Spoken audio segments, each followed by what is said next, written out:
በታሪክ አረዳድ አማራ የሚባል ብሔር አላውቅም።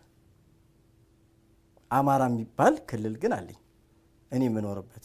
ስለዚህ አማራ የሚባል ብሔር የለም። እኔ አማራ የሚባል ብሔር አላውቅም። አሁን አማራ የሚባለው ብሔር የሚንቀነቀነውስ ምንድነው ታዲያ? እሱን እንግዲህ የሚያቀነቅኑት ብሔር ማለት ምን ማለት ነው? ለሱ ብሔር ማለት ማንነት ማለት ነው። ማንነት። አዎ። ስለዚህ አማራ የሚባል ማንነት የለም። አማራ የሚባል ማንነት እኔ አላውቅም። እሺ ኦሮሞ የሚባል ትግሬ የሚባል ወላይታ ሀዲያ የሚባል ማንነት አለ። አላው ሆይኖት አማራ ክልል ትግራይ የሚባል ማንነት አለ።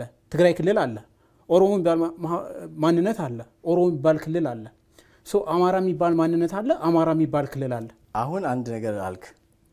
ኦሮሚያ የሚባል ክልል ኦሮሞ የሚባል ማህበረሰብ ያ አይደል?